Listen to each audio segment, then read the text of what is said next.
Çin tip motorlu tırpan starterin alt kısımdan saplandığı yerler kırılmış. İşte her iki tarafta kırılmış. Bu sebeple hem motor taşıyıcıları tutmuyor hem de starter kaçırıyor. Starterin kırılmasına sebep oluyor. Biz bu motorun bloktaki bu kısmını değiştireceğiz.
Parça yıldırdı tip cıvata takmışlar.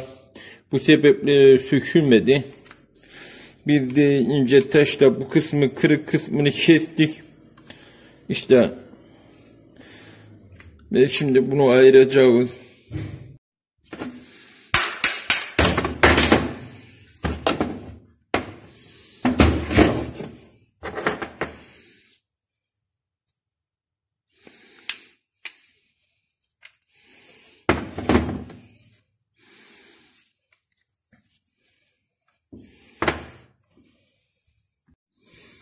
Şimdi bunu toplarken kran keçelerini değiştireceğiz.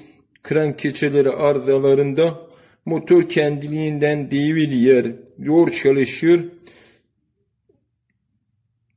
Bir de düzenli çalışmaz. Bu durumda Keçeleri o böyle bir arızalarda keçeleri mutlaka kontrol edin.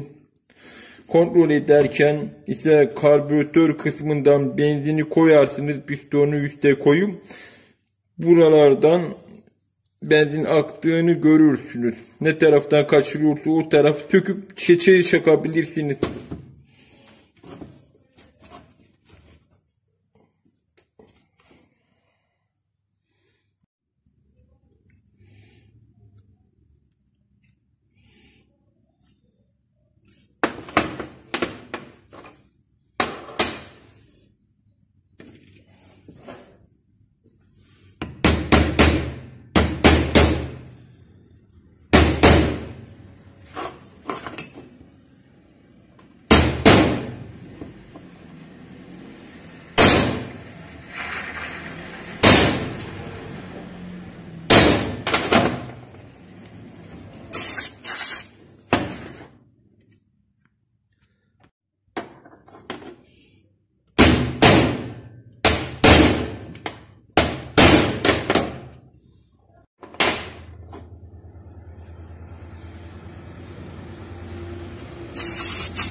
Çin motorlu tırpanlarda evsüz kısmında şu kısım kurum yapıyor.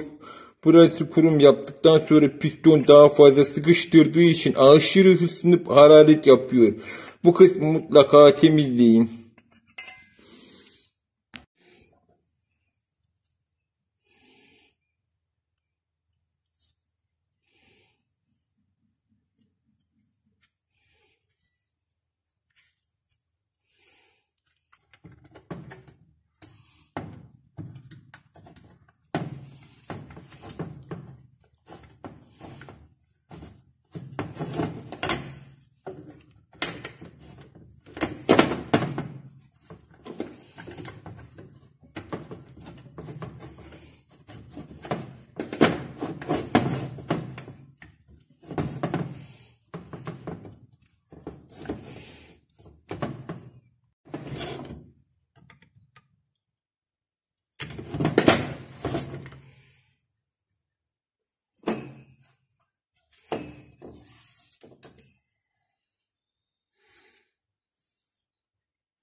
İşte sökme sebebimiz bu kısımlarıydı. Hem motoru tutuyor hem starteri tutuyor. Bunlar olmayınca starter sürekli kırıyordu. Ve de motor dengede durmuyordu. İşte kırılan yerler. Biz bu parçayı değiştirdik.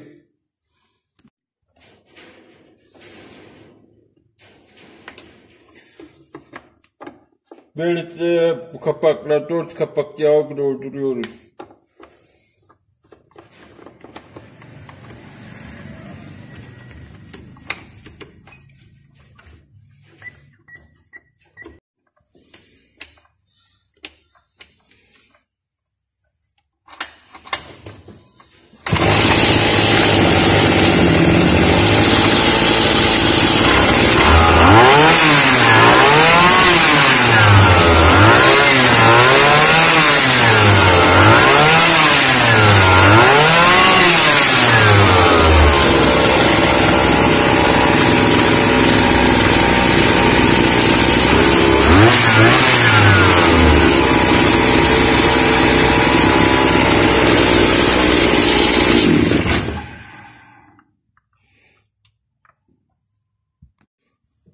Ve sonunda orada olacak Çin tipi tırpan motor tamamlamış olduk.